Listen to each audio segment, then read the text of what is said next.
Hello, wrestling fans. Welcome to Total Spotfest. We got a big show for you. We have a special interview with one of the owners of Journey Pro. We're going to review their St. Louis Anarchy show. We got tons of news, and we lost a legend. This is Total Spotfest. 1, 2, 3, 4.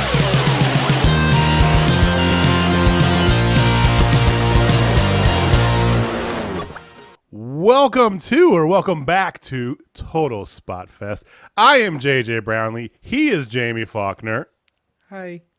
And we want to welcome you to this very special, so quaint of you. Hi. Yes, I know.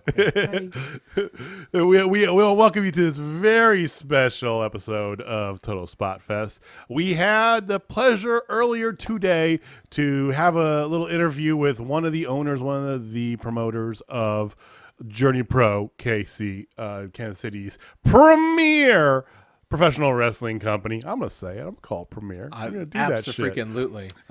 But Walter from Journey Pro sat down with us, and we're going to show that to you in its entirety here in just a few minutes. It was a great time had by all of us. A lot of good stuff coming up.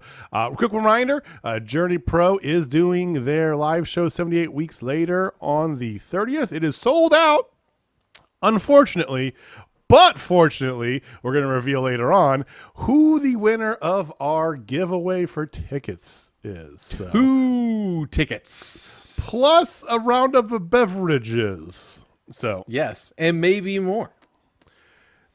knowing Beverages, that is. JJ, it'll probably be more. It'll probably just- be more with me. Yeah, just it's saying, Friday, I'm so. I'm a There's fun no shots. guy. No shots for Jamie. That's No, the rule. we are not getting you shots, Jamie. And if anybody there trying to buy shots for Jamie, please don't, because he won't do it. And JJ's willpower will not let them go to waste. So it'd be doubly bad. Don't do it. Don't do it. Frank the take. Yeah. It'd be that kind of moment. I don't want to time travel that Friday. I really don't. So No. thank you for joining us. This is Total Spotfest. Like I said, we do this every Tuesday and Thursday. If you're watching us on YouTube and you want to join the conversation, just get a comment down below. If you're listening to us, you can holler at us at Total Spotfest on Twitter. And we're just going to get right to it. So before we get into the interview, we wanted to go over some stuff here. We always like to start off our Tuesday show going over the numbers for the shows from the previous week. So, Jamie, I believe you have those numbers ready to go. I do. I really do. Oh, well, then let's do them. So let's start with Raw. I think we already talked about this before, but I'm just going to go ahead and rehash it. It had a record low of Since 1.472 million. Lowest And since that's 93. Lowest since 93. It's inception. And that's lower from a 1.57, which was the lowest it's had in over a decade. So, like, they just keep just plummeting. How the mighty have fallen there. God, It's maybe because their product is terrible. bad. It's bad. So SmackDown, conversely, did go up. It went to 1.881, still under the 2 million mark, but that's up from their 1.741 million. So that's a healthy increase there for them. So Not for Fox, it ain't. not for Fox, it definitely They were isn't. expecting, and part of the deal, they were expecting 3 million a week. And Yeah. So NXT with the Great American Bash drew excellent. which was an excellent show, drew 654,000, which is up from their 636. Up So and up. a moderate uptick for a semi pay-per-view type feeling, it was a great show, but yeah, so it's up a little bit. AEW did go down just a little bit. AEW drew 871 and they were at 883, so that's a loss of just a little bit over 10,000 folks. So or over 20,000. Well, that's over 10, so it's 12,000. But the savior, if you will, is Impact. They damn near doubled their numbers from their abysmal 69,000 to 120,000. So that's a nice uptick for them. Once again, great product. I love what they're doing there. More people need to be watching it. It just needs to be on a better damn channel. It does. That's all it I gotta does. say. And you know what? Here's what it is. The week before, they were at 111. And they were claiming there was some issue with TV listings and programming and, not getting recorded on DVD. Now that I see numbers kind of trickling afterwards, I kind of think that might have been the case. Because it's odd. It's odd for it to drop that far, then go even farther back up. So, well, they are getting ready for Slammiversary. So we do want to do a little bit of kind of going over the news and stuff, and we're going to talk real brief about Impact because Slammiversary is coming up this Saturday. Now, this Thursday's their go-home show, but they've got the card more or less ironed up this past week. This past week's show was actually a pretty good one. Excuse me. Sorry for that.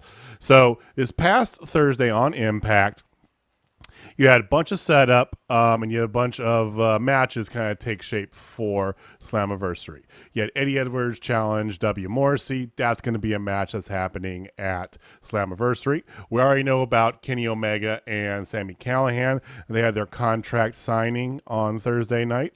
As you know, contract signings go off without a hitch in the wrestling industry. So, of course, Yes. this one was featured earlier in the night. Don Callis got jumped by somebody dressed like Sami Callihan, who he thought was Sami Callihan. So, of course, he had him arrested. Great shirt out there on shopimpact.com. It's a Sami, it's his death machine with like the jail, like paddy wagon bars and Sami Callihan's face behind it. It's a good shirt. It's a pretty good shirt. Another black shirt. Whatever.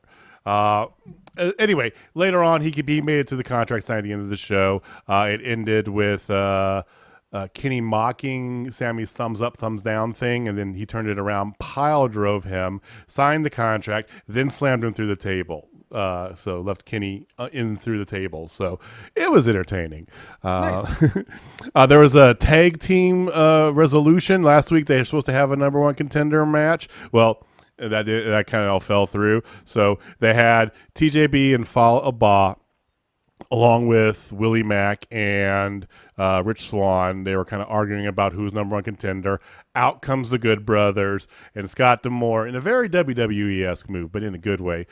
Fatal four-way for the tag team titles at Slammiversary. So You call it triple threat, but they won up to you to a fatal four-way. they went even further. So fatal four-way. So that'll be interesting to see what happens. Women's tag titles, they redid the match like I interrupted last week. So they had Havoc and Havoc. No, this was I thought last week was like a number one contender match between Havoc and Rosemary versus Susan and Kimberly. Apparently not, because they redid it this week, and Havoc and Rosemary officially now are challenging for Fire and Flavors titles. Oh, Okay. Sure. Why not? Something that I don't know. I know you missed Impact this week, and you need to go back and watch at least this part here because Deonna Purrazzo was touting about how she didn't have any contenders, this and that. She's so glad she jumped Susan and Kimberly and blah blah blah, and then it was announced that there was an open challenge that was made by Gail Kim for her title that night, answered by Lady Frost. No way. I love me some Lady Frost. Frosted mini kicks. It was great. Yes. And Deonna Purrazzo beat her, but it was a very entertaining match. Lady Frost is fantastic. I like her. I like her a lot. Same. So she beat Lady Frost, and then Gail Kim came out, and Deanna's trying to like play the card how she should be thanking her for being so dominant and all this stuff. And Gail Kim says, "I am not challenged. Don't worry, I am not going to challenge you. I'm not going to be like that." She's throwing major shade at WWE, right? And she's like, "I'm not getting back in the ring, but you will be defending your title at Slammiversary, and you will find your opponent out at Slammiversary." Su Yung. Ooh, dum dum dum. I think it's going to be Su Yung. Yes, that is my guess. And we'll talk about why we think that specifically coming up here in just a few moments with the other news. I had another answer until something happened over the weekend. Yeah. Okay, so anyway, so that's another match that was scheduled there, and that means the card is pretty much set. So you got W. Morrissey versus Eddie Edwards. Of course, you got Kenny Omega and Sami Callihan, like we talked about, for Impact World Title. Deonna Purrazzo versus a mystery opponent for the Knockouts title. The X Division Ultimate X match. Josh Alexander, Trey Miguel, Ace Austin, Chris Bay, Rohit Raju, Petey Williams. My God, take me home. You know, Impact Tag Championships can be a four-way Violent by Design. Swan and Mac, TJP, Falaba, and the Good Brothers. And the Knockouts Tag Championship, Fire and Flavor versus Havoc and Rosemary, as well as Moose versus Chris Sabin. So, That was Impact from this past week. Pretty good show. It was deserving of getting a ratings boost. Like I said, this really felt like a go home show, even though technically they have a go home show this Thursday. It's 2 nights before the pay per view. What's going to change? You did have Matt Cardona make his return as well. So Josh Alexander had a match against Brian Myers. He beat Brian Myers, and afterwards Myers and Sam Beal were beating up on Jake something, and out comes Matt Cardona. So good to see him back. Yeah, no joke. I love me some Matt Cardona. He didn't have a serious injury. It was just a little, so it wasn't something, like he was going to silence him for months. So thank God. So he's back. Well, he was showing up at GCW messing with Nick Gage. Right. But he wasn't actually. I mean that was kind of a work, because it was him just he came up, beat up Nick Gage real fast, and then kind of flipped off the crowd. So and then he did the whole Moxley thing, which I thought was great too. That was fantastic. I gotta give him props for that one. I love me some Matt Cardona. It's great, and it gives you hope for these wrestlers who are outside of WWE. A couple little more side notes on Impact before we move to the news is that 2 things. First was announced that they're going to be launched, and I want to get your take on this. So we all agree that their TV deal's not the greatest because they're on a channel that a lot of people don't freaking get.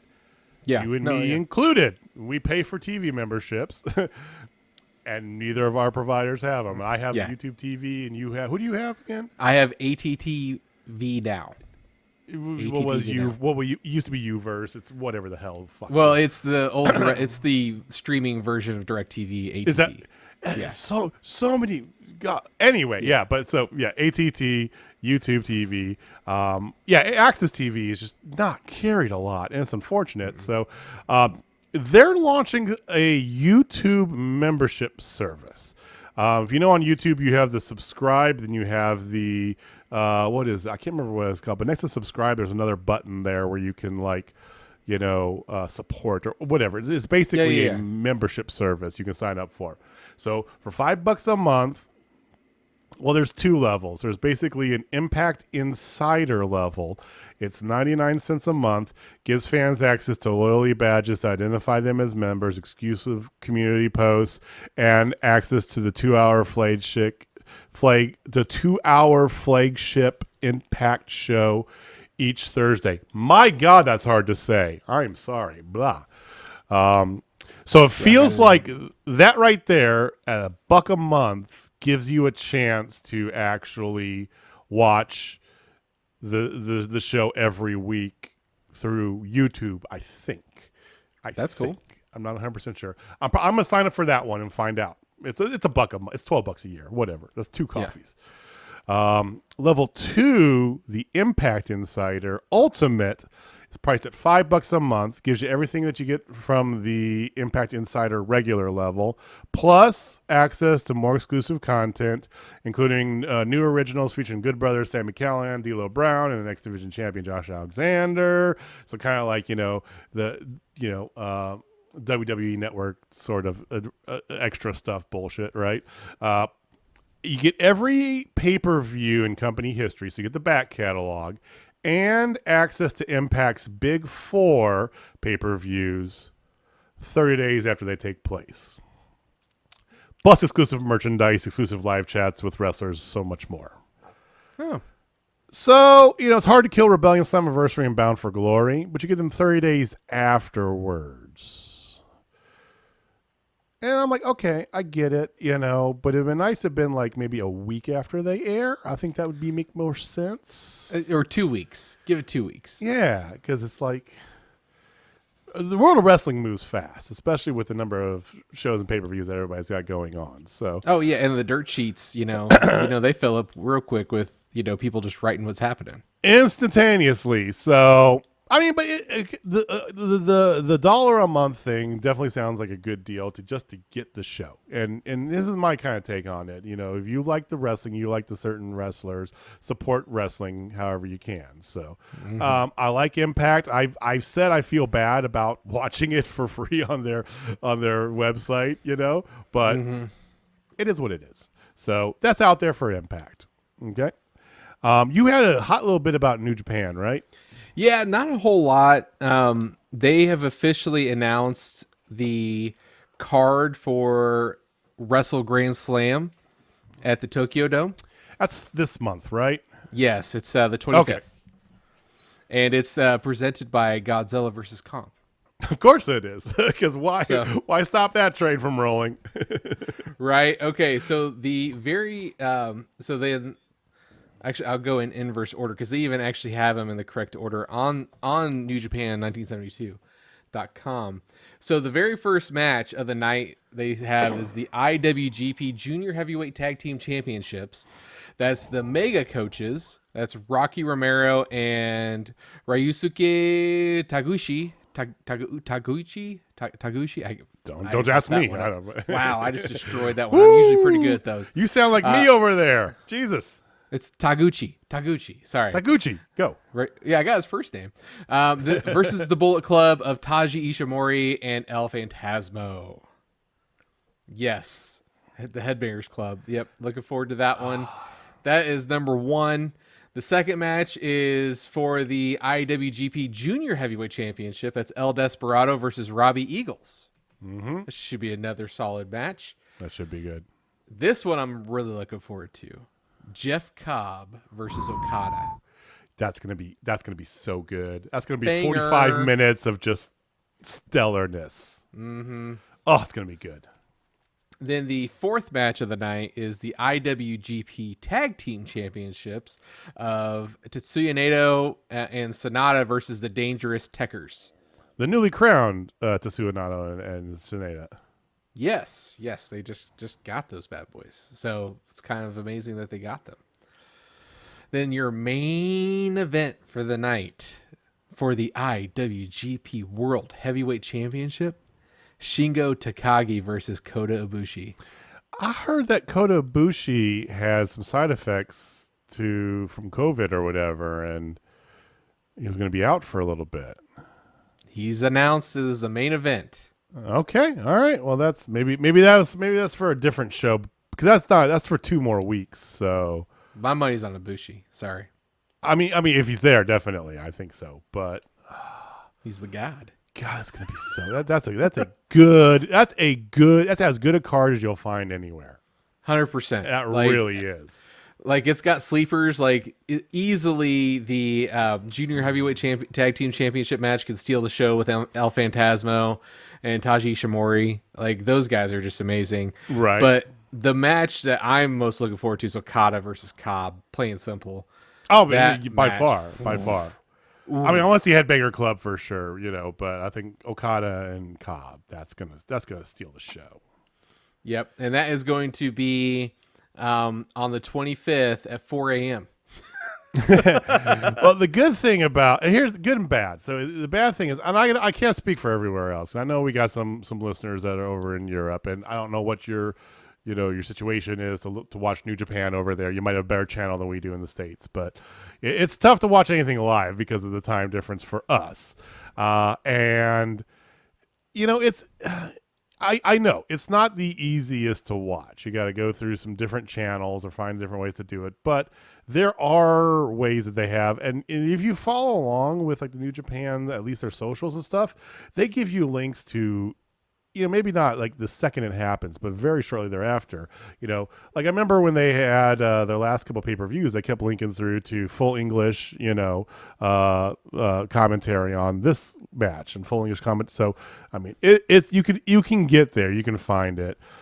It's gonna be a good night of wrestling. It really is, though. Mm-hmm. For sure. Looking forward to that. And then that is the only bit of New Japan I have that's noteworthy. There's not a whole lot out there. Okay. There's been stuff going on. I mean, around the wrestling world this week, honestly, the biggest thing was moving and shaking. There was people showing up. So I know that this past Friday on SmackDown, you had 2.5 new debuts.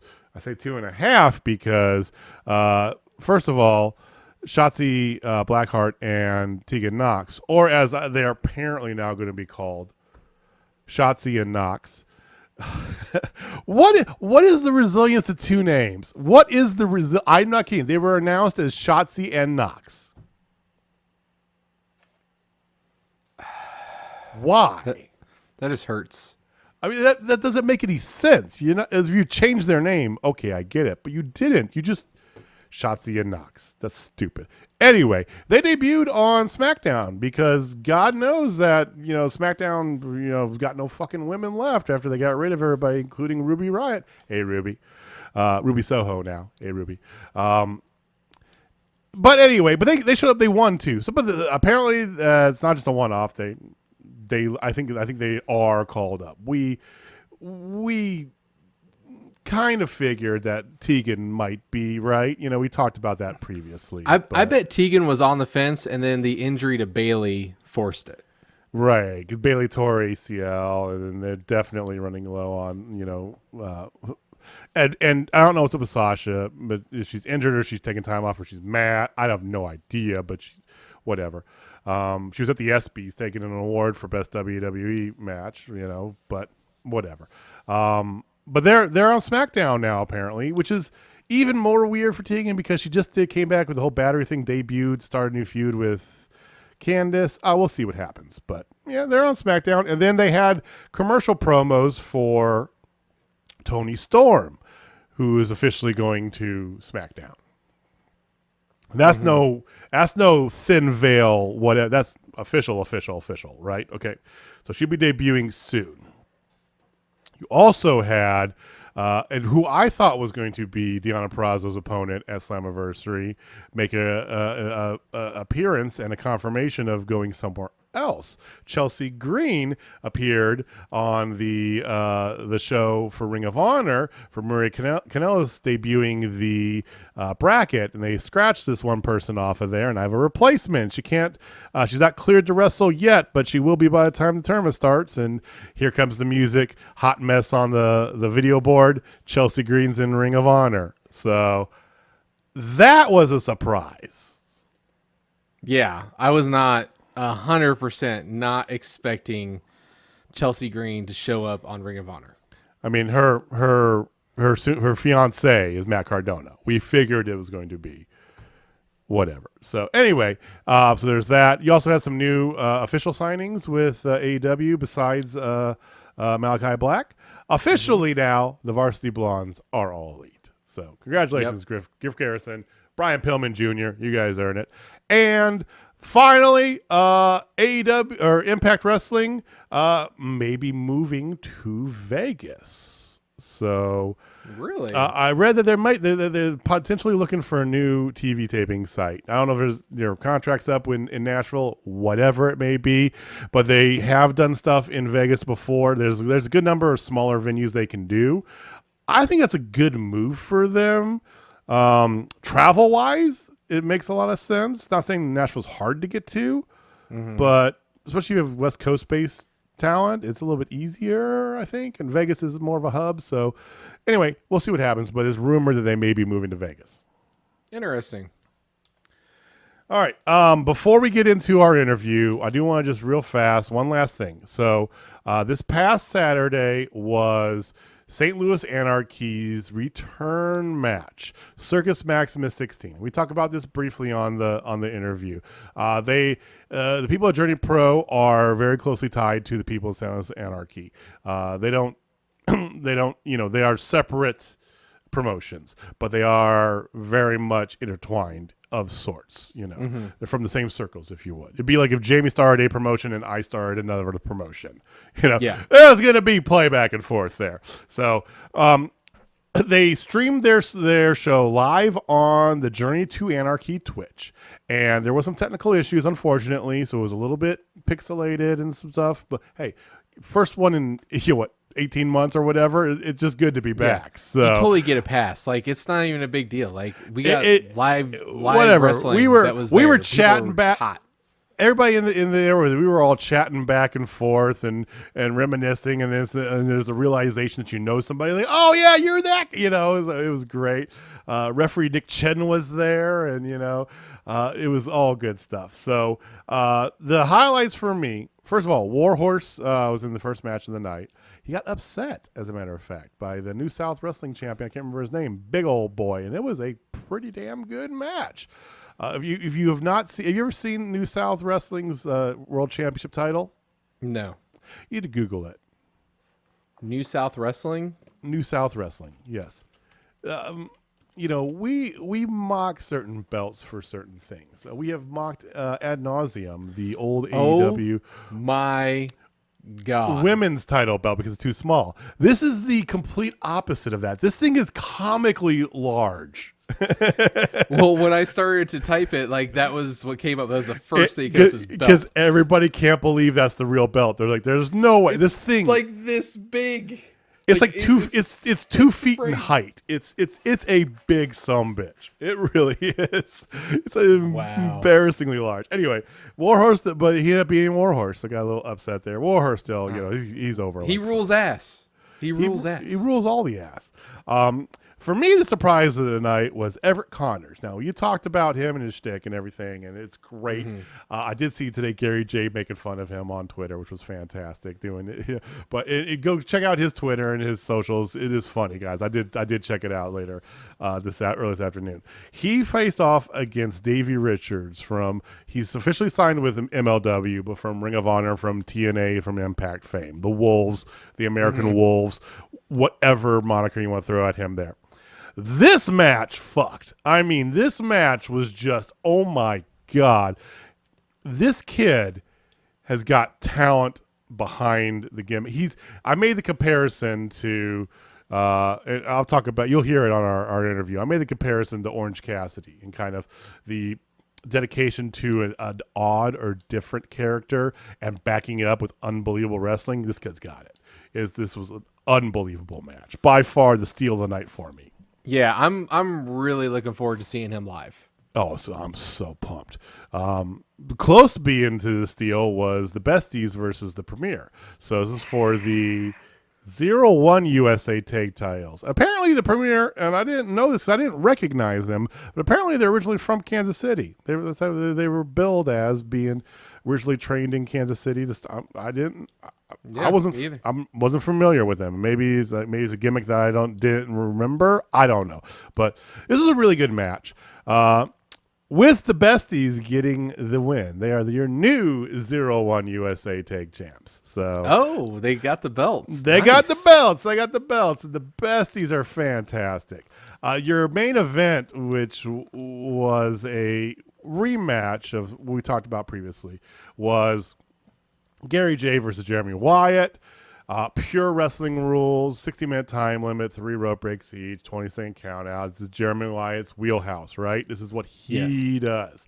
He's the champion, so he gets to pick stipulations for matches, which is fine.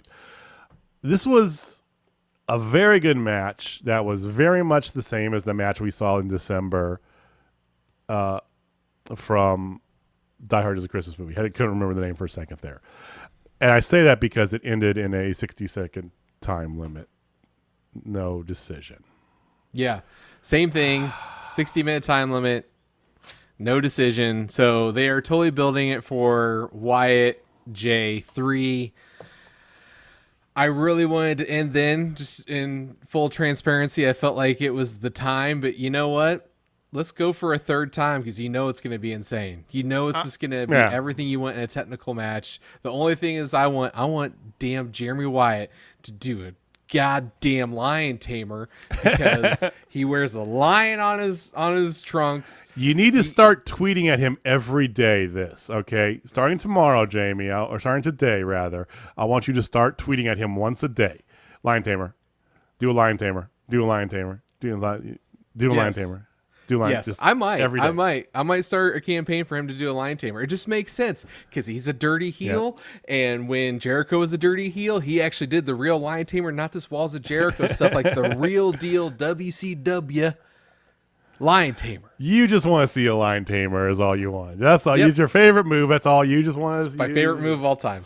Yeah, well, I say start off kind of ease your way in there. Like, hey, Jeremy, I'm a big fan. I think it'd be great if you did a lion tamer, man.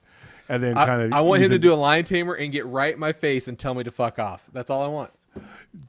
You need tell him that he probably will do it if you tell him that. I mean, you can tell me to fuck off right here, and then I'll give you air high five because I know you won't give me one back, but that's all I want. That's it. We'll see where this goes. Simple things. We'll see where this goes. Anarchy, much like Journey Pro, does monthly shows. Their next show was already announced and they're selling tickets for August. So, no matches yet, of course, for it. And I don't know. My guess is if we see them, it's going to be a few months before we would see them go into each other again. So, I want Gary to win. I'm wearing his damn shirt tonight, but I want him to win the title. But more than anything, I just want a resolution. I want there to be a winner and a loser. 100%. Even if it's not clean. Even if it's not clean. Like it's almost like the worst, you know. You had once, okay, it happens. But you have it twice now, 60-minute draw. It's like the ultimate cock tease, man. Come on. I mean, the best thing that could happen for the third one is someone to win not clean. Like, you can keep this storyline. It could be the slow burn, but that's the thing. Like, maybe you had Wyatt win the second one not clean. Like, you know, and then you would have had to set up a third one, you know, where he got cheated on this one. The first one didn't happen. He got cheated on this one, then we got a third one. Then you're building something. This one, I just felt like it didn't build. Like, it just stopped. And it's like, okay. Like, you got to keep building. And I felt like it just all right. Well, let us know if you guys give us the comments down below if you guys watched Anarchy.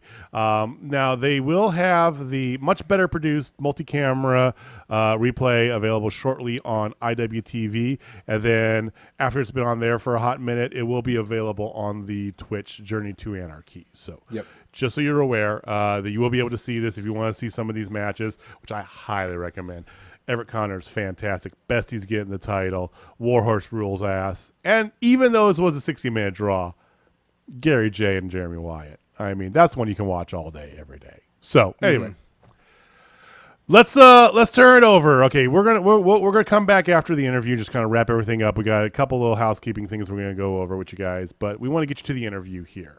So this is with Walter. Like I said, Walter is one of the owners, founders, promoters, one of the main motherfuckers over there at Journey. I don't know. I feel so. It's like, what do you know? I don't want anyway. He's one of the guys that runs and puts on Journey Pro Wrestling. So we're gonna pass it over to earlier selves, and you guys check out our little interview with Walter. All right, so here we are, guys. We are here with Walter, one of the owners of Journey Pro KC. We're going to talk a little bit, going to pick his brain. We want to thank you, first of all, Walter, for giving us some of your time to talk about Journey Pro KC and everything coming up here for 78 weeks later. Hey, thank you guys for having me. I'm really excited to be on the show, and I'm always down for talking some local wrestling. Absolutely, because you should always support local wrestling, damn it. Amen. So we're gonna, before we get into it, I kind of want you to just give us a little, like, say hello to our viewers, kind of tell them a little bit about yourself, about Journey Pro. I know we've been talking about you guys for a bit, but from one of the organizers itself, why don't you just go ahead and just give us a little backstory if you don't mind. Gosh, all right. So Journey Pro, we started about 80 years ago. Wait, no. That entire year only felt like 80 years when we were on hiatus because adjusted years. We go back to the before times. We've been around since October of 2018, and we kind of got together and started this kind of after the NWL, which you guys and I talked about on the pre-show a little bit. Had unfortunately closed its doors, and Kansas City had like kind of a dearth of shows going on. And the truth is, we had a very, very specific idea of what we wanted Journey Pro Wrestling to be. And we have just tremendous respect for the history of other companies that have run in this area. You know, we love Central States and Metro Pro, and we love the NWL, but we really wanted to do something completely different, not to, Monty Python it. But the key there that we wanted to do is we wanted to do something that was a little more adult and a little more off kilter. And honestly, I wanted to present a product in such a way that it brought in people who I knew would be wrestling fans, but they didn't know it yet. That's what we talk about all the time, is how do you expand the reach of it? Because I saw, and I still see to this day, there's this Twitter echo chamber of what wrestling is. And it's the same workers basically commenting and retweeting back and forth on each other just inside a bubble. But then you see these shows and, 50 people will be there. We used to joke that like 60 likes on a Twitter account for wrestling is 25 people who are booked on the show, 25 people who want to be booked on the show, and 10 fans. And it's frequently the same 10 fans over and over again. And, not that we don't love, really hardcore, dedicated wrestling fans, but I don't need to convince, guys like myself, or gosh, probably like all three of us, that they're going to like it, because we're all going to like it. It's not us you have to worry about. It's about reaching a new generation of people and providing an experience that is fun and inclusive and frankly pretty drunk. And it turns out that will in fact make for a good time.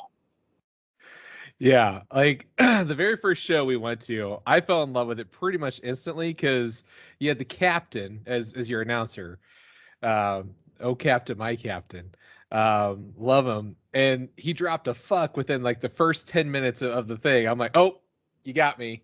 Like, it's like, hey, it's completely different. And the matches were on fire because you opened up with a 6-pack challenge. It had tons of awesomeness. Like, JJ Garrett was in there, and Dallas Cade, and all these other people. Micah was in it, Micah from with Thumbs and Buns. But yeah, it was like I fell in love instantly. I knew I'd like it, to your point, like because I'm a wrestling fan, I'm a mark, but like I fell in love because it was like literally everything I loved about 90s wrestling, and the fact that it had attitude and grunge.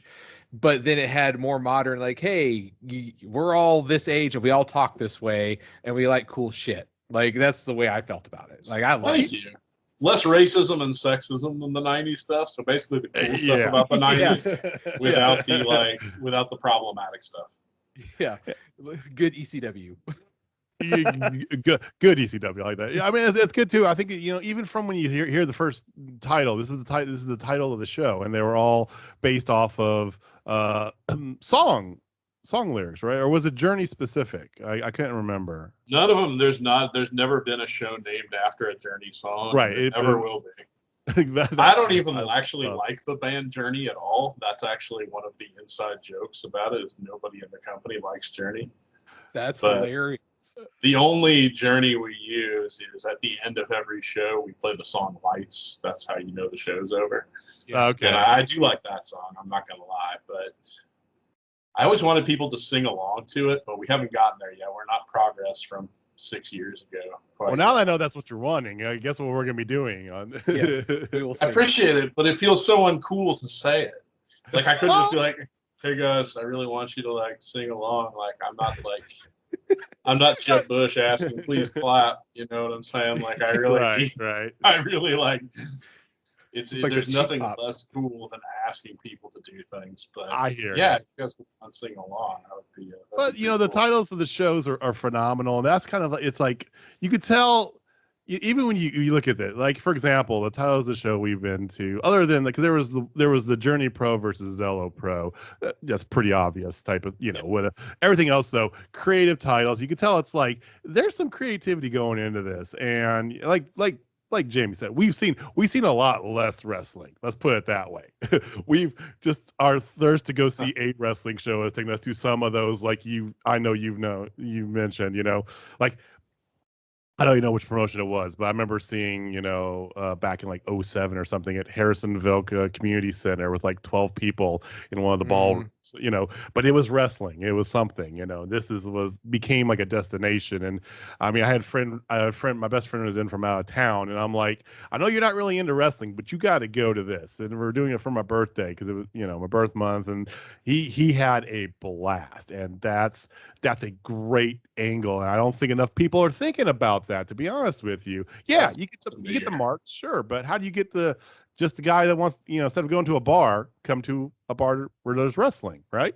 Well, I mean, that's the thing is that at the end of the day, the output of this has to be joy, right? That's the entire point, is that it has to be like legitimate fun. Like, I don't want to put on a show where if you didn't watch the entire All Japan catalog from 92 to 94, that you're not going to enjoy the show. Nor do I want to put on a show where just the entire Casey's second shift crew got together with their friends and set up a ring and asked somebody to pay for that. Ooh, I'm coming out hot right now, aren't I? I think if you're asking somebody to pay money to see something, then you have an obligation to make that worth their money. Yeah. And I wish more people looked at it that way as opposed to, I'm just going to, can I curse on this? Oh, yeah. Am I allowed to curse? Okay, that's very important to me. More than just people dicking around in their backyard and like effing around in the, like you said, in a high school gym that they haven't given any consideration to how it's going to set up or how it's going to look or how it's going to feel to be there. It's like, it's so significant to me. And, there's so many places that are great. And there are even places that use great talents, but then you get them in there and they just turn all the overhead halogen lights on. Let me tell you, if you saw your favorite band in the cereal aisle at Walmart, it would not be a great experience. No. And it doesn't matter how talented or good that band is, environment affects mood. That's the key thing that I'm going to express to you here is that because you keep the lights low and you keep the action moving and you do like the little things that people will, I mean, there's a reason that bars have done that for hundreds of years, right? Is that you want to have a good time and nobody has a good time if it feels like you're in your office cubicle. So that's a great little segue here. So let's keep it on that level. I want to talk about the new venue we have here. So as said before, you guys were previously at Kansas Hall over in Overland Park there, over off 119th and Metcalf area, the fuel conglomerate of bars or whatever the shit it was called. Yes. 5 bars right next to each other. Which I mean, on paper, great idea, but that didn't survive the pandemic. So got to find a new place. Now, ended up at Blip Coffee Roasters over in the West Bottoms, which I told some people this, and they go, "That's an odd place for a wrestling show." And I go, "Well, yeah, but it's a cool place." So I know DJ did a little video about for the reveal, and you guys were doing walk around and stuff. But how excited are you for that place? And I know that you've kind of got into a nice partnership with them. But how excited, and talk about the new venue for Journey Pro here. Oh, I mean, tremendously excited. I couldn't even I'm over the moon, and obviously I'm not just saying that because I want to keep my partners happy, but it's you're right. It is a good segue because what this is about making something that's fun and exciting and, like I said, kind of off kilter and fits a brand. And I mean, as much as I loved our time at Kansas and I did, that place filmed extraordinarily well, and we really were able to make that place feel great. But what we were trying to put on isn't really Overland Park Strip Mall. It really didn't fit our personalities. Yeah. Yeah, I mean, we were grateful to have it because when we got that place, we didn't have any footage to show. We obviously didn't have any previous material with which to negotiate or bargain with. So for us to get a place at all is actually really, really difficult because there's so much bad pro wrestling and so many venues have had bad experiences with it. Right. It's very, very difficult to get a venue and to get people to believe in what you're trying to do. But Blip is a perfect fit for what we want Journey Pro to be and who we want to, like the audience we want to grow with. We want to kind of step away as much as we love professional wrestling, and we do. And we have, both DJ and I are huge old school, like marks for all stuff going way back. For professional wrestling to grow and evolve, a place that has sort of a newer, for lack of a better word, hipper feel is kind of what we were going for. We wanted something that was just a little cooler, I guess. I don't know how much better to put it than that. And Blip is cool. It's pretty cool. West Bombs is hipster. It's whatever you want to call it, but location's fan-fucking-tastic too. I mean, I've said it a million times. I live in the Northland, so it's fine, but it was a bit of a drive to get to Kansas. I'm sure. This is just great. And if we ever go back to the office, Jamie, it's literally, we work downtown, so boom, it's literally a bird ride over. So.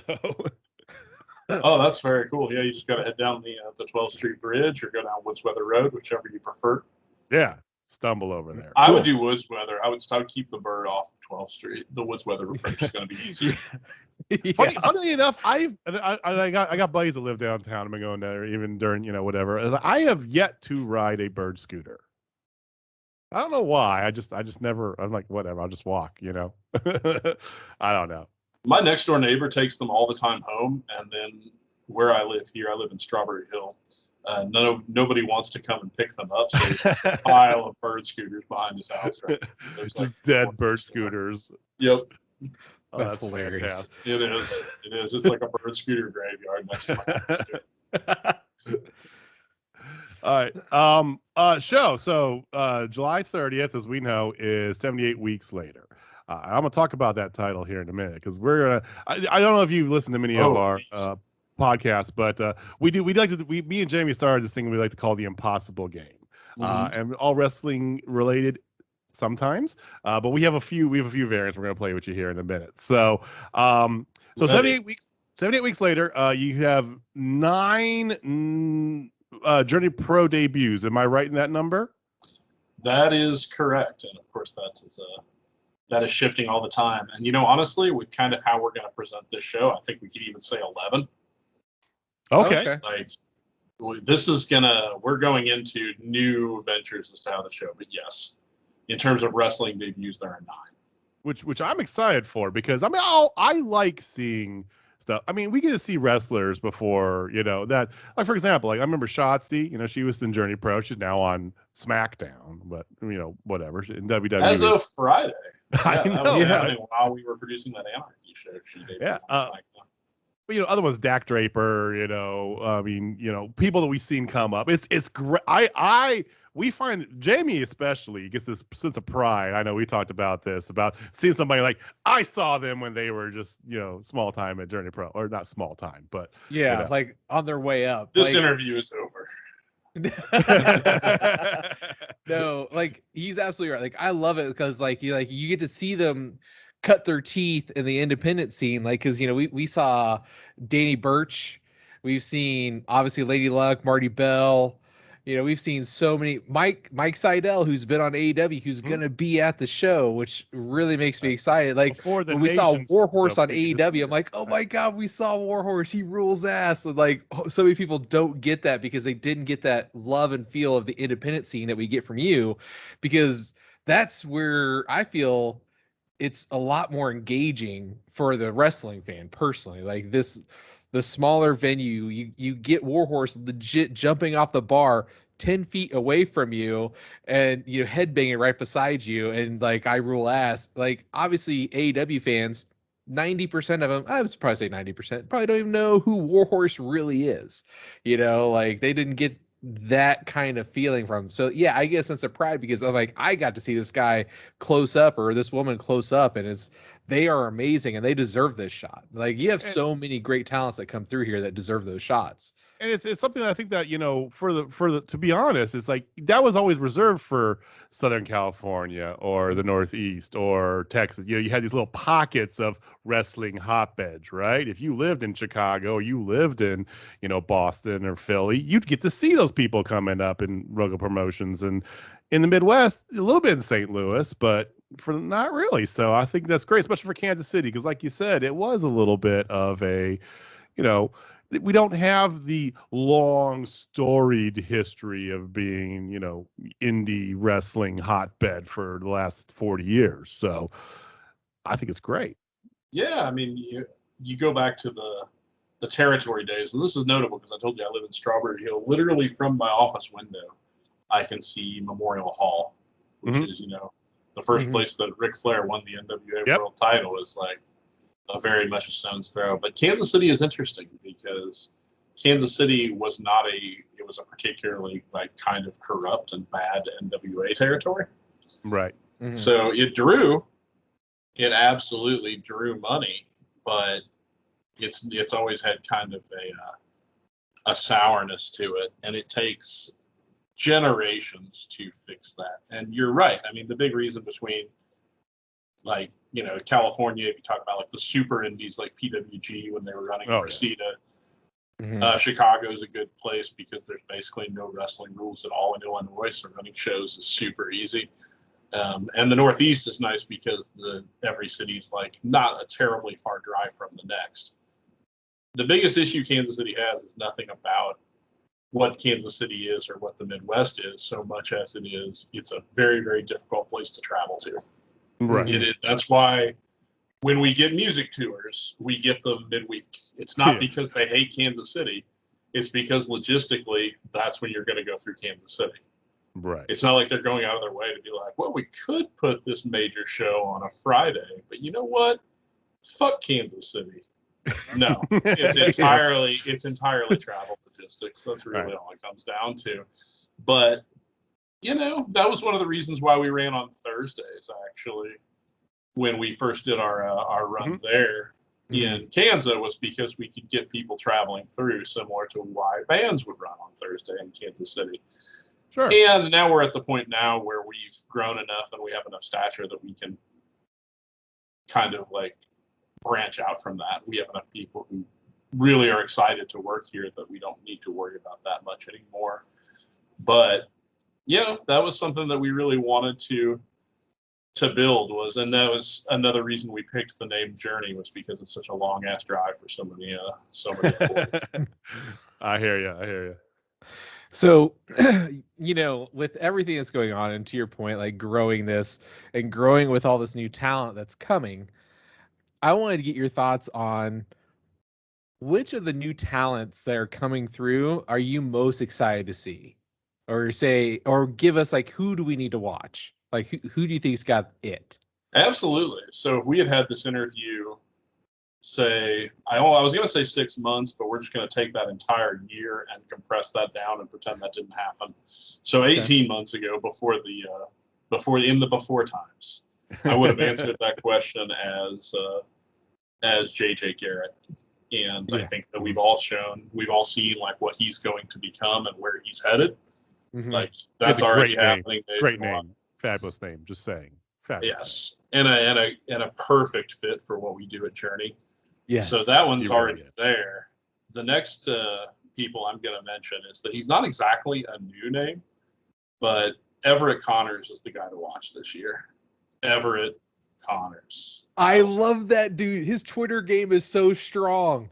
His wrestling game, Jamie. You should go back and watch the replay, because I was just mystified, blown away with him from Circus Maximus.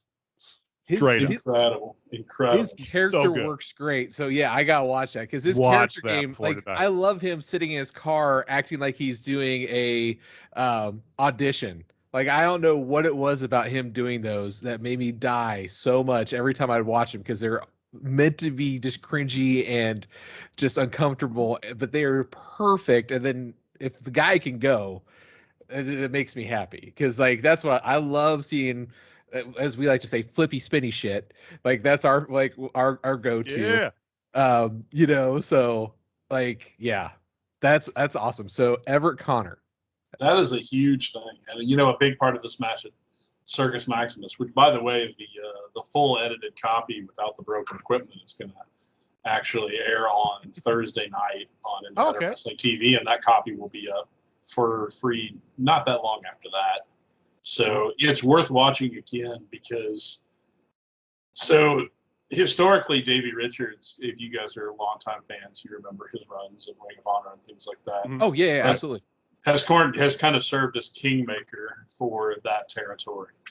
And so everybody who sort of goes from taking that next step in their career has done a match with Davey Richards. Davey Richards is basically the star maker for St. Louis. And, he's going to be a guy who's going to be on every Journey Pro show, and we have some really fun stuff. And this was proving that not only is his character work among the best in the game, because like you said, he's so funny. And what makes him so funny is that he never really breaks in the terms of like he keeps it so serious, and you're never really sure if he's kidding or not. It's comedic genius. And then once you show, okay, if you're this good of a character worker and you're this good of a wrestling worker, then what is the limit? The answer is the absolute ceiling, like as good as you get. And he's been around for a few years, but this is kind of his. Yeah, I won't give away too much of his business, but he had guys who were really discouraging to him because they thought he was too weird, and they kept trying to put him into a traditional babyface box because he just wanted to do weird stuff. And they're like, "You'll never get over doing this, and you need to follow this. You got to follow the blueprint." And now that he's sort of just let himself be himself. I mean, that's what Orange Cassidy ran into, a lot before, Danhausen. The whole Danhausen bit, people are like, that's never going to work. That's never going to work. And he is arguably the most over guy in he's like top 5 in sales on Pro Wrestling Tees consistent. Yeah. I love me some Danhausen. We love the weird nowadays. Fans love the weird. We want to see individuals. That's why I think Warhorse is so over, because he even talked about he had a documentary how he was this clear-cut guy, and then he decided to go rocker and face paint and just be him, and he's over. That's just one of those things. We love that kind of character work. Oh, 100%. And that's why Connors is one of the guys that I really like. I don't know if you guys are familiar. You saw that J.J. Garrett's taking on a guy named Cole Radrick on this show. Mm-hmm. If you've never seen Cole Radrick before, Radrick is a really, really good fit for Journey. Oh, nice. I always say he's actually got a surprisingly good amateur background, and he's sort of the ultimate underdog. He's the most evolved version of Mighty Mike and Pokemon terms. If Mighty Mike takes 2 more Pokemon upgrades, he'll turn into So that's going to be one to watch. And I mean, I'm excited about so many people, but Sam Beal, who has been on Impact a lot recently and is coming out as somebody that I think has tremendous potential and is an excellent fit for Journey. He's got a good look too. I like his look. I like his Yeah, we got some fun plans for him. So cool. And there's going to be more and more, but I don't want to give anything away. That's You're not gonna tip your hat and tell us who names we might recognize or something. I just want to see Ruby Soho. Hey Ruby, I want to see Ruby if you don't know, I have this thing. I have this thing for Ruby, and so every show I get Jamie because I always my goal is to get her to just tweet at me, "Hey JJ." I know I got no shot, no delusions of grandeur, but anyway. So Are we talking about Ruby Riott here? Yeah, she's officially Ruby Soho now. Do you know she's Ruby Soho now? No, I assumed she would go back to Heidi Lovelace. She did a podcast with who was it? It was Petey Williams and Lars from Rancid and Lars Sullivan, and they were asking her about that. And she said that she was given that name and she never liked it, and she's like, I kind of like the Ruby thing, because of the Ruby Soho song. Rancid's one of her favorite bands, and she's like, she wanted to do something Ruby related for her new name, and they're like, well, we have a bunch of ideas, and before they could get into it, Lars Sullivan, the guitarist from Rancid's like, why don't you just go with Ruby Soho? Oh, we'll give you the rights, we'll give you the song too. That's pretty cool. Okay, I'm down with that. Sell, So yeah, she's going by Ruby Soho now. But anyway, no, I didn't know that she disliked the name. That's really interesting. I thought it was a decent name, Linda Love. but I think it's Heidi Lovelace. Heidi Lovelace. Yep.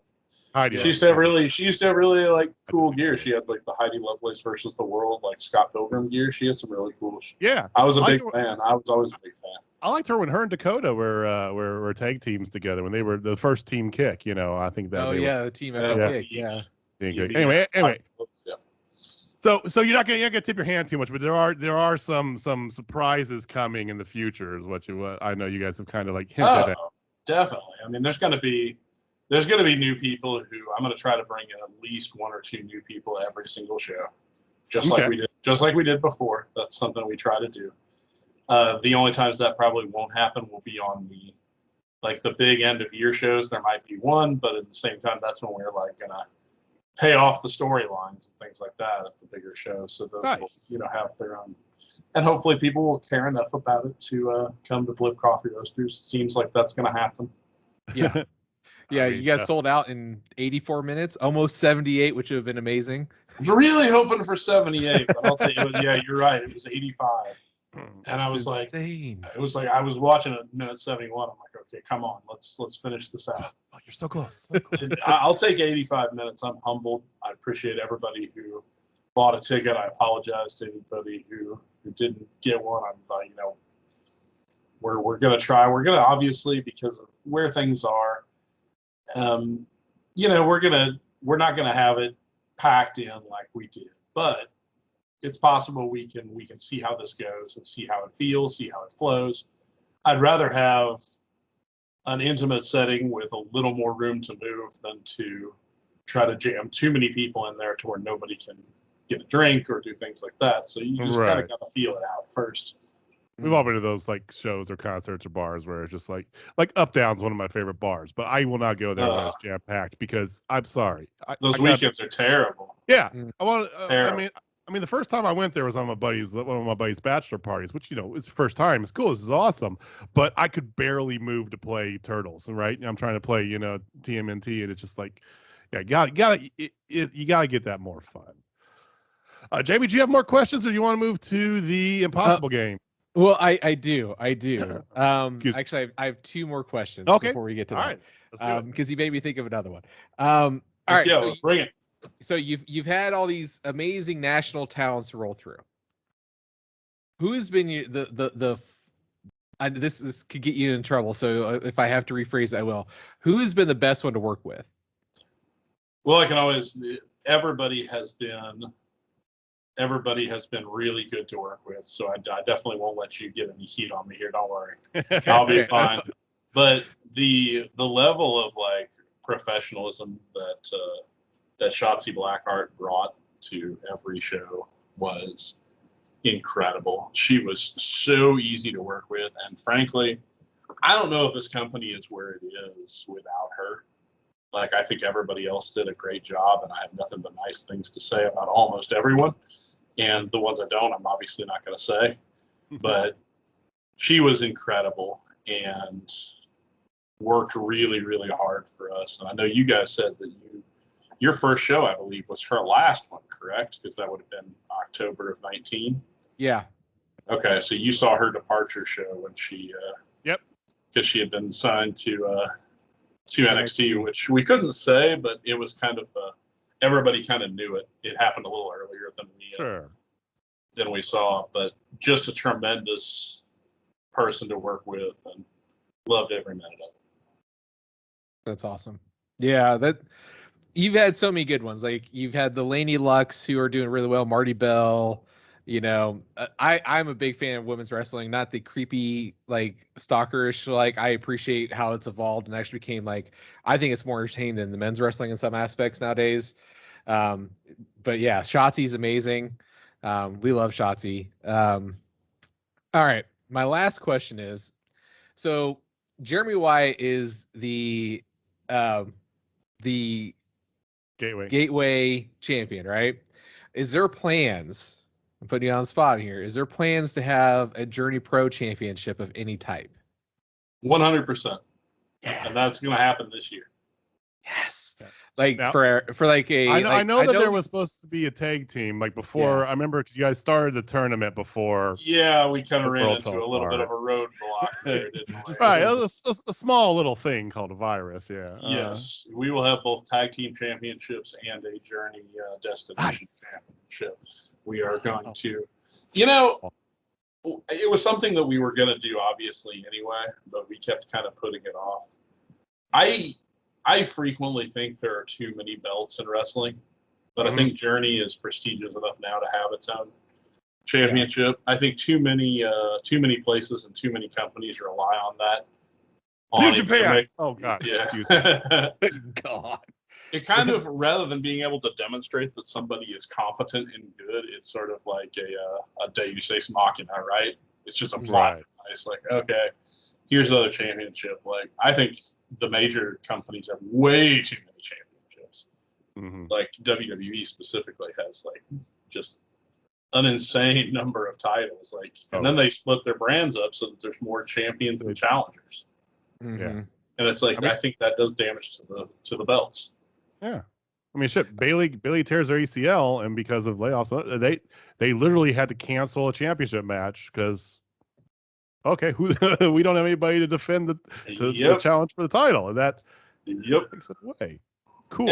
And at the end of the day, you know, the people who are coming to drink and have a good time and yell and cheer, they don't care if half the matches have titles on them. Good matches. No. Let's see some good matches. Fun And match.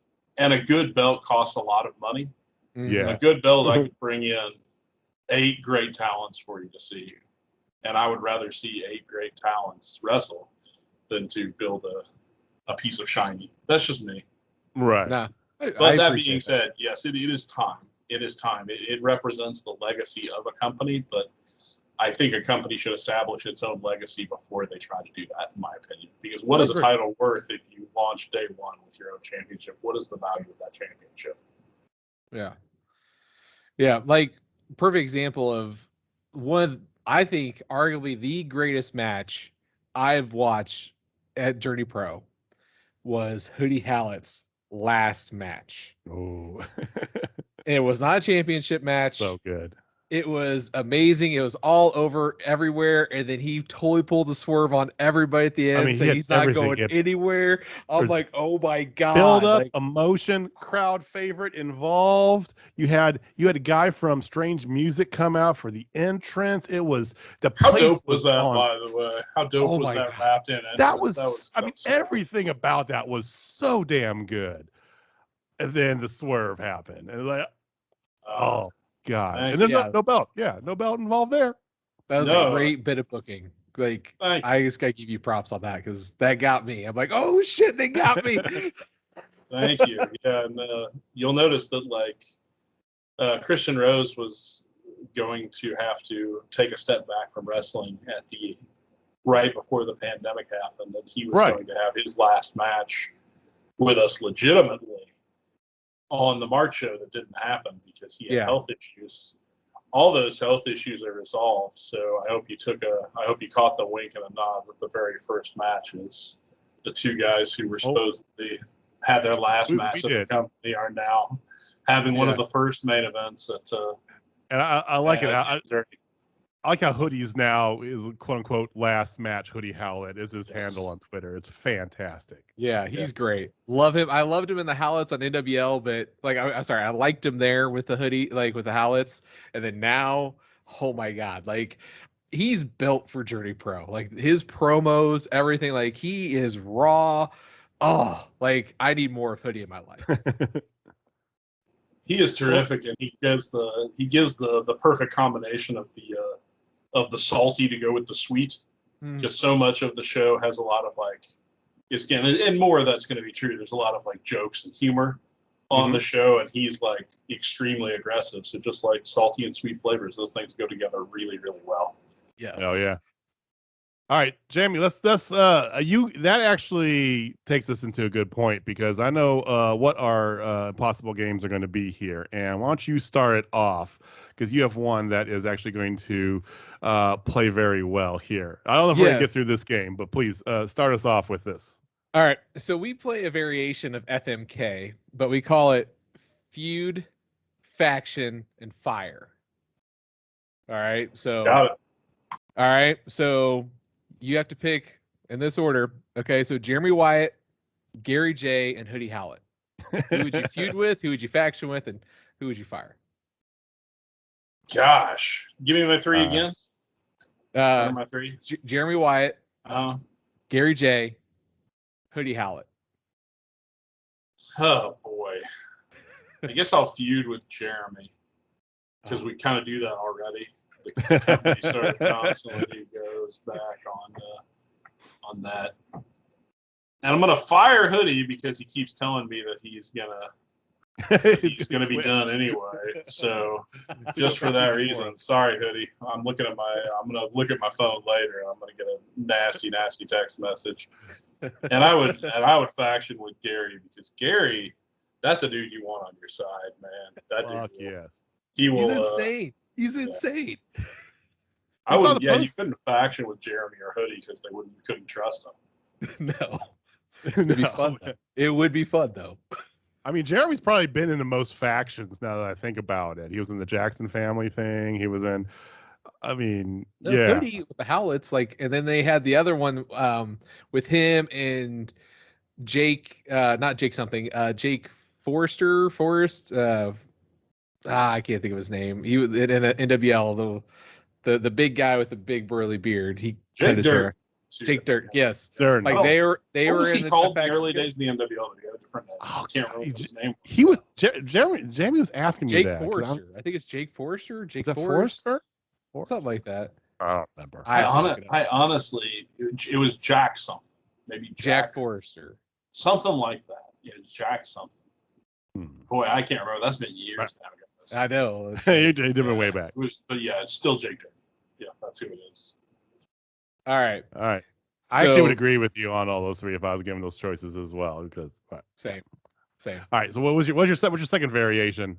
All right, my second one. Okay, you are on a deserted island, and you had to listen to one album every single day for all of eternity while you're there, and then you have one album that you can listen to just once a year. What are those two albums? Man, that is impossible question. Great question. Since you guys do a lot of music theme, I thought it'd be good to throw out a musical question. Yeah, I mean, my instinct, of course, is to immediately try to over hipster it and look how cool I am. But honestly, if I had an album that is the most listenable to me, that I would listen to every day, and this kind of dates me, is my love for Siamese Dream by Smashing Pumpkins will never ever die. I love fabulous album. I love that album, and I've loved it every day. It's the album that I use to get me home at the end of 16-hour road trips. Mm-hmm. That's the one that I'll play for that last 40 minutes. And it's funny because I don't even really like a lot of their other music, a lot of their albums. They try too hard, I think. Mm-hmm. But that one, there's something really special about that album, and I know that is a little bit of a plebeian choice, but I'm going with it. It's one of my favorite of all time. So awesome. So everybody, all three of us like Siamese Dream. I think that's a good choice. I think that's a very good choice. So that's good. That's your everyday album then? That's my everyday. That one is so listenable and easy. That you get in the other part, you get one album you listen to one day a year. Period. I am gonna go with the Neutral Milk Hotel album, In the Airplane Over the Sea. That's my once-a-year album. I love the album, but it's not an everyday listener. It is it's a dense, frankly, I'm gonna probably be pretty depressed anyway from living on this deserted island. So I don't have negativity in my life. But that's a personal favorite. I'm a little embarrassed. I'm kind of showing my age because both my albums came out in the 90s. Don't worry. We're switching it to 40s. Jamie next. Yeah, don't worry. You get to hear our responses. I was gonna say I want to hear what your answers are. You've had time to think of. Jamie, you go next. This is your game. Let me see what you got. Okay, so album I could listen to every single day. Ooh, that is a great one. For me, I'm a big Pink Floyd guy. Always have been, always will be. I would probably. I'm not gonna go with The Wall because everybody What? says, "Well, no, Dark Side of the Moon is by far a superior album for me." You can't go wrong either one. I mean, yeah. I And then an album I can listen to once a year. get to listen to once a year. Get to listen to once a year. Just yeah, that might have to be. You know what? Let's have a little fun with this one. I'm gonna go with Steel Panthers. Feel the Steel. God. You and Steel Panther. Because I need a good laugh. I'm gonna be on a desert island. I'm gonna need a good laugh. I That's think you made good choices. I mean, you definitely wouldn't want to go with, for example, with the Floyd. You definitely don't want to go with "Wish You Were Here" because the "Shine on You Crazy Diamond" every day, parts 1 through 80, is going to really start to piss you off by the like. Yeah. I mean, I love "Wish You Were Here." "Wish You Were Here" is probably my favorite song of all time from them. But that album that's a tough album. I'm sorry. It's just because of that 45 minutes of "Shine on You Crazy Diamond" that makes it so right. hard. I mean, you got Machine, you got Wish You Were Here, but I think Machine's probably my favorite song, honest to God. But anywho, lots of good choices. I guess it's my turn, huh? Yes, it's you. What do you got? I mean, my first instinct is going to the album that I have listened to by far the most, more than any other album I have ever owned in my life. And I think that abandoning that now would go against my very core. So if I could only listen to this single album every single day for the rest of my life, it would have to be Rage Against the Machine 1. Oh, solid. My favorite band of all time. Yeah. We get to go see one day, Jamie. One day we'll get to see. We bought tickets 2 years ago. Apparently, we're still going to get to see them sometime next fucking year. Who knows? But top to bottom, I mean, it was my RR, my adolescence. That was me coming into my own as a man in high school, finding out who I really liked, and like it opened my ears up and led me into the path of punk rock and metal, which I live in now. And it was that perfect transition from just the crap that you listen to, that's like the poppy bullshit, to the good music. And it's just a fucking banger album. Rage 1 by far, had to listen to that every day. And if I was going to listen to an album one day a year, oh my God.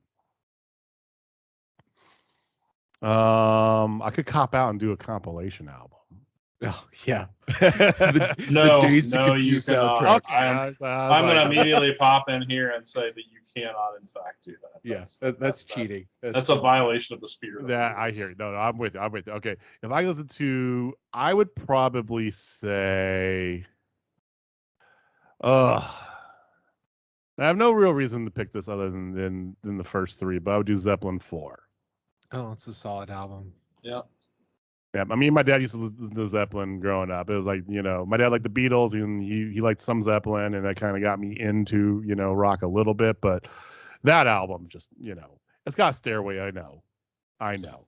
But it's a great album. It's a good choice for the once a year, too. I get it, because it's not, it's like a special occasion meal. It's not something you want to listen to every day. I don't have to keep hearing Levy breaks when I'm on an island. Right. That's not good. No, that's exactly why I went with something with a lot of basically with pop hooks in it, because I wanted to pick an album that I liked that would not drive me crazy to listen to every day. Right. Something that you can sort of just have there. But yeah, those one a year one, those are special. That's a very different ask in a way. Right, there's different ways you can go about it too, because it's like, it's like, do you want to put yourself in a mood? Do you want to whatever? There's a ways you can go with that. Guys, listening, comment down below. You're on an album. Give us your album you can listen to every day. What album is it? Let's hear. I want to hear what you guys. And let us make fun of it.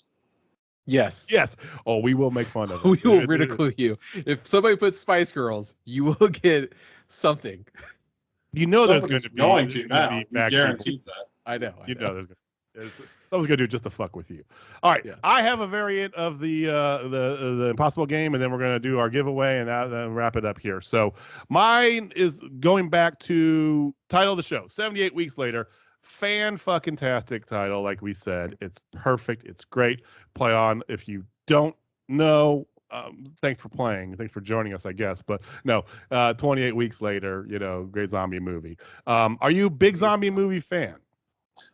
I would say I'm a moderate zombie movie fan. My wife actually is a much bigger horror fan than I am, though I watch a lot with her. She actually did her master's degree thesis on the Japanese version of The Ring.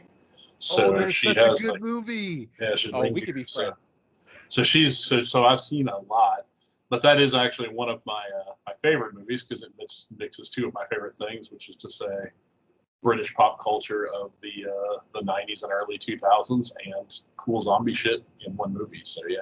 I know. Well, Nice.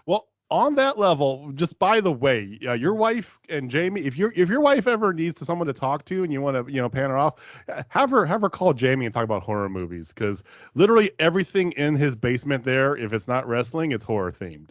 Jamie, nice. Yes. Jamie, you can't see all the Funkos back there because they're way I far have away. all the slashers behind me. I even have Nice. Pinhead, and then I got the very rare Chatterer Cenobite. So yeah, I'm very excited about it. Still in the package because I'm not hurt. Very But- cool. You guys have definitely met because she is the lady who looked kind of like MTV's Kennedy who used to work the door. If you remember the black red okay, lady at yeah. the door, that's my wife. There That's you awesome. go. So Kennedy. yeah, you've met. Yeah, She was there yeah. every month. So we know. That's awesome. Okay. Well, here's my question. Okay. So 3. You get to watch for the rest of your life 3 zombie movies. Give me your 3 zombie movie choices. Every other zombie movie that was ever created is obliterates Thanos from existence. For most of us, that's not a bad thing, honestly. So, obviously, like 28 Days Later is to me that's the top of the heap. My love for that original 28 Days Later is great. Yeah. Zombieland's a ton of fun, like the first one, and therefore that's a very watchable movie that you can watch every day and have a good time with. And then I would go with the original, The Day of the Dead is my third one. That's the one that takes place in the farmhouse, right? Am I gotten that right, or is that Dawn of the Dead? The one that's in the Night of. farmhouse is Night of the Living Dead. Okay, Night that's of the the one I want, actually. Okay. Well, I'll take George Night A. of the Living Romero. Dead. Yes, I want the Romero one. Yeah. Sorry, my brain is my memory is getting worse in my old age. That's my 3 I'm going with. It happens. It happens. Jamie, Mr. Horror Movie. Why don't you do your 3 real fast? Okay, so mine number 1 will be Night of the Living Dead for sure, the OG, because that's the one that started the genre and it's a masterpiece. Mm-hmm. Train to Busan, just because I love that take. It was completely different from most of the zombie movies I've ever watched. And then the third one, I hate to be this guy. I'm going to go with Return of the Living Dead, which is not a George A. Romero. That is the one where they're in Cleveland, Ohio, and then they end up nuking Ohio. Like they nuke the city and kill everybody. Like everybody dies in it. Like they have the underground bunker, right?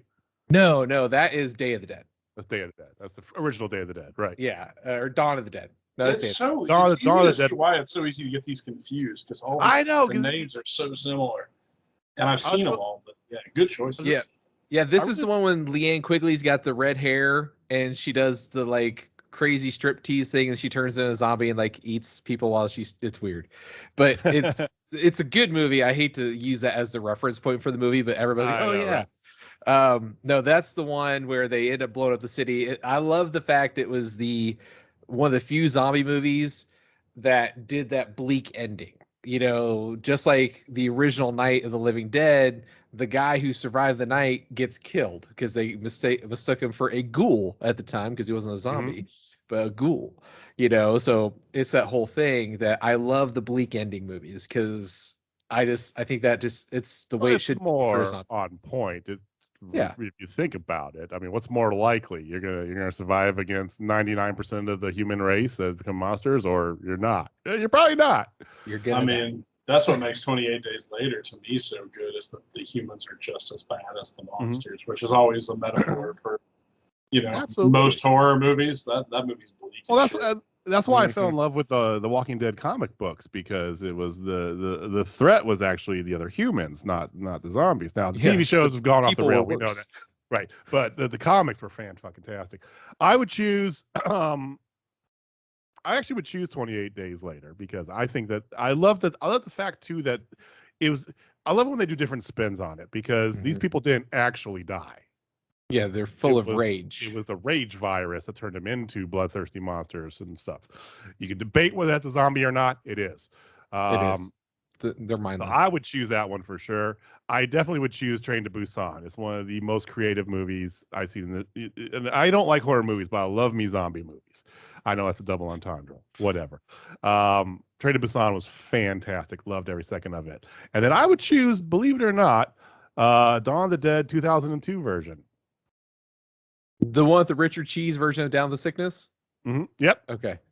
Yep, the one that took place in it was The because it shopping was mall. the exact same Yeah, that's concept the as mall, original right? one. It was one happened Yeah. in the shopping Okay. mall. Yeah, but it was a little bit updated. I don't know. I It was really enjoyed that one. There were things about it that I really liked too. That especially like their reflection of like one of the real dangers of it being just incredible, overwhelming boredom. Yeah. Was actually a thing that I found like if you did survive it, you're going to have the most meaningless, awful, dull, terrible existence going forward.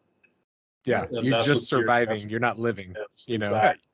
Yeah, you're Exactly. in a fortress of capitalism, and it's like, and eventually it's like we have to get out of here. You know, like, but you're safe. Why would you leave anyway? All right, so that's what we got. Last thing, we have contest going. Like I said, we have contests going for 2 tickets, 2 Journey Pros, 78 Weeks Later show on July 30th. It ended this Sunday. We said follow us, give us a like on our video where we announced it, and leave a comment. So we got a bunch of comments here. I have them written out.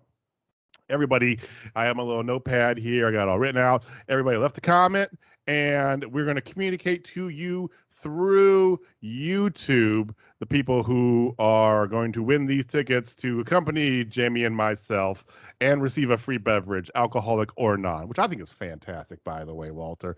I love that. We got expanded, beverage options as well as food that's not crappy pizza.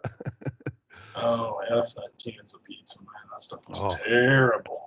Yeah, I tried it once. That was good. No, me and Jamie, we would go to McDonald's before the show just because it's like, no, we can't eat there. So- That's cool. That wasn't my revenue stream, so I'm not mad at all. Hey, yeah. That was the bar. Yeah, we drank plenty, but the food was, I'm Yes. glad we got food here. So you will be joining us for the show. So Jamie's got a random number generator loaded up and ready to go, right? Yep. And I'm spinning the proverbial wheel Spin the right number, and I now. will announce the name that matches that number. This is perfect. Number 4. Number Like, 4 it's a is 4 horsemen. Dusty R. Whoever that is. Dusty R. Congratulations. 2 tickets with us. First round is on us of whatever beverage you like. And just to remind everybody of the card, obviously it's subject to change, but right now, Graham Bell versus Jeremy Wyatt versus the one called Manders. Christian Rose versus Hoodie Howlett, which I am calling a certified banger right now. JJ Garrett and Cole Radrick. That looks like that's going to be another great match. Luke Langley, he used to be a part of Enlightenment, right? That is the very one and the same. Awesome. Okay. Versus Sam Beal versus homegrown Dallas Cade. So that should be a really good match there as well. This one I'm looking forward to a lot as well. Thumbs and Buns, love those guys, versus the I love Premiere. I've heard a lot of good things about the Premiere, so looking forward to that. And then obviously we were talking about Everett Connors, the man to watch, versus Mike Seidel. And then Sation. Fabulous match. It's going to be a fabulous Yeah, Sation versus Kayla Cassidy. Sation, I remember her last match in Journey Pro. She actually busted Laney Luck's nose. Like, I remember it just bleeding everywhere. Oof. I do remember that one. And then former Howlett member Anaya versus Gary J. And yeah, looking forward to that one. And then this one too, because I'm a big Kenny Alfonso fan. Kenny Alfonso versus Devin Thomas. That should be a hell of a match too. Ooh, I got to throw one in terms of my talent to watch this year. Kenny Alfonso. I called him out too. He is going places Yeah. fast. Let's be honest. Yeah, that's gonna rock. Yeah, we compared him to like Leon Ruff style, like build and and ability. That guy he's kick ass. So looking forward to it. And you said that there's potential things happening. And are you still want to do? Are you guys still gonna go monthly after this, or? Yep. We are going. We are going monthly, and I can't, because of Missouri licensing requirements, I can't exactly say the name, the date of the next show yet. But if you look through our social media feed, you can actually figure it out pretty easy. But I cannot advertise it. Let's just say that. And that match, I just want to say, there's stuff on that show that's gonna blow you away. Biggest star we've ever had will be on the August 28th show. Ooh. Biggest star? Biggest star we've ever had. So excited. Ooh. So Can excited. we get a hint? Can we get a hint? He can't tell you who. He just said he can't. Come on, man. If you look through the feed of our social media, you'll figure it out pretty easily. I'll say that. Let's go, Okay. Mark Stradamus. You can figure this out. Look through the Go shit. back a few weeks, you'll find a post where I tell people to keep your August 28th open, and it's a retweet post, so it's not hard to figure out. He's gonna dissect it for the next however long it takes him. And Yep, so- which will be awesome to people listening on audio. As they Well, listen. for those of you watching us on YouTube, listening to us, we're gonna, when we're done this interview, we're gonna kind of finish up with our regular podcast. So by then, when we record it later on tonight, Jamie should have figured this out. So I'll tell you. I'll just tell you off the air, man. I'm just yeah. Okay, yeah. Don't worry. We Perfect. won't spoil it. We won't. Yeah, we're not gonna spoil it. We're not. It'll be worth it. But I'm gonna say, as quickly as these sold out, you're gonna want to be as quick as you get the next round, because We holy crap. will be there. We will be there. We hope to see many of you, if not all of you, listening there. And if you haven't got tickets, get tickets next time. This Journey Pro, we can't talk highly enough about it, and we're so excited. We love having a good atmosphere, and I generally, from the bottom of our hearts, I mean, really, Walter, what you guys have created, I think you guys are achieving that, something different. I think it's great, and I'm just so happy to see it back. You guys are stand-up guys, and I want to thank you for giving us some of your time too. I know we're a newer podcast. We're not extremely large, so we appreciate you kind of hopping in and giving us a little bit of your time to talk about it and shoot the shit and compare musical notes as well, because that is a hard thing to do. I know. Of course, it turns out we're all really old. Yeah, go Yes, figure. yes. Yeah. So and you're always welcome anytime. If you want to come on, talk about the show, talk about what's coming up, by all means, please don't hesitate to come on the show. We would love to have you. Hell, if you just want to talk music, we just do that for a show. I don't even care. I'll talk Like- anything pop culture that you want. That's I'm kind of a nerd for that shit. So Well, here we go. They Join the clubs here. So. join the club. All right, we're gonna adjourn back to the rest of our regular podcast. We're gonna go over news and talk about Impact from last week. So we will see you guys over there. Follow Journey Pro. It's at Journey Pro KC on Instagram, Twitter, and Facebook, and at Journey #2 Anarchy on Twitch. I got that all right, correct, Walter? You did. Way to go. Good job. All right. Every once in a while, I just nail it. So follow them. We will be seeing you guys at Journey Pro. And for our winner, Dusty R, look for a message through YouTube for your tickets. All right, Walter, thank you for your time. Thank you, guys. All right, that was Walter from Journey Pro. Had an excellent time. It was about an hour was what we ended up it was showing great. there. We talked for about 2 hours. You guys missed it. We could have talked for 5 hours. I love talking to Walter. It's such a great time. Yes. I had a blast with that. So hopefully we get to do some of that again. They got shows on a monthly basis. We were talking to him, hey, we're always here for you. You want to come on here, want to promote your show, you want to just shoot the shit. So Walter, you're always welcome back. DJ, you're welcome. We'll talk to anybody about local wrestling. Yes, So, any of the talent, whatever you want to talk, give your piece. Hoodie Hallett wants to come on here, talk strange music, cool. Jeremy Wyatt wants to come on here and tell me I'm a piece of shit, cool. Like, I really don't care. Like, just come on, I'm in. So any of those guys want to get on here and just speak their mind on whatever. It doesn't even have to be wrestling. Do not care. Bring it. That's right. We are down for whatever. Okay, that's weird. Moving right along. No, big congratulations once again to Dusty R. Dusty know R. who American that- Dream. Dusty R. Yeah, the son of a preacher. God You damn did it! I do it You every do time. it every time. I do It's it the every son of a time. plumber, Jack. Son of a plumber man. Son of a plumber man, Jack. So anyway, congratulations, Dusty. We will be sending you a message later today through your YouTube, so be on the lookout. If by chance we don't get in touch with you, we're going to have to figure something out. We'll let you guys know next week. But Dusty, look for that message through your YouTube channel. We will message you about how we'll arrange this, because I think the tickets are all digital and they're all under. Yeah. We'll figure it out. Not a problem. They'll just have to meet us there. So, so look, we'll send you a message. Keep an eye out for that message. And this is fun. We might do this again next month. We'll see what happens. But definitely all aboard for Journey Pro train. So I hope you guys enjoyed that. We will be back on Thursday. So Thursday is going to be our AEW show, Fighter Fest Night 1, which did sell out. Did you see that? I did. I really did.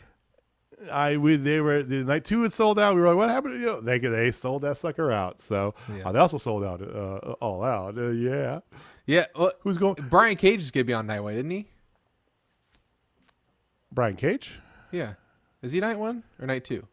I can't remember. I think he's night 2. Is he? Because that, man, he's more straight than Julian Salve, man. You had to fit it. Oh, I gotta fit my Ruby. I in was there. Hey, just Ruby. trying to figure out how to get in there. This is the only slick way. It wasn't so slick. Gotta figure your catchphrases in there. We'll make shirts one day. It'll say "Hey Ruby" and more shredded than a Julian salad. So Worth it. yeah, but anyway, so we'll talk about that. We'll talk about little, NXT is going to happen tonight too. We'll mention that briefly, but we're also going to give you guys our picks. So this Saturday, like I said, is Impact's Slammiversary. So we're going to give you our picks for that. We're going to do our pay-per-view thing again for that. Next Tuesday, we'll go over the pay-per-view real quickly, and we're going to have a fake belt. We don't know how we're going to do that because they don't make a toy belt. So Yeah, we'll have to figure it out. I have a few ideas. We might get one of those, one of the belts from like the action figures, and like Nice. it'll be like Nice. I don't know, but we're gonna figure that out. We're gonna have an Impact champion as well, so we'll have basically the 4 belts floating around. So be on the lookout for that. If you want to join the conversation, hit a comment down below. If you're watching us on YouTube, go ahead, hit that like button, hit the subscribe. It does help us out quite a bit. If you don't mind, just hit it real fast. If you want to holler at us on Twitter, it is at Total Spotfest. Our personal Twitters are down below as well if you want to get to us individually. Please check out Journey Pro. That's at Journey Pro KC on Twitter, on Facebook, on Instagram. If you want to watch their stuff on Twitch, or St. Louis Anarchy on Twitch, that's at Journey2KC. Journey, the number 2, Anarchy. I said that wrong. Yes, you sure did. I've been confirming I had it all right, and then at is Journey number 2 Anarchy. I don't know. Is Twitch at? I don't know. Whatever Sure. it is for Twitch. Sure. Slash. I'm not at, a Twitch. I I'm don't not know. a Twitcher. I'm not. I have a Twitch. Whatever. Yeah. But that's how you get a hold of Journey. You can also go to journeyprokc.com. Please support them if you're in or near the Kansas City area, or you just like really good wrestling. Give them a support. Mm-hmm. So that's what we got. Thank you guys for your time, as I always say. We will see you on Thursday. Jamie, take us away. One last thing before we officially go. I would be a bad father if I did not say happy 15th birthday to Megan Two Belts. That's right. Our champion, Megan Two my Belts. champion. No, she beat you straight up. She beat me straight up. Hashtag not my champion. Yeah. Okay, MJ. I'm calling Sami Zayn conspiracy theory going on here. So Happy birthday, Megan. happy birthday, number 15. Hopefully you enjoy all your presents that you get. Because 15-year-old girls don't want anything cheap. That's for damn sure. And if they play sports, it's even worse. Just saying. All right. Well, anyway, thank you guys. And if you're not down with Total Spotfest, I got 3 words for you. Jeremy Wyatt, Lion Tamer. All right, guys. We'll see you next time. Bye. Deuce.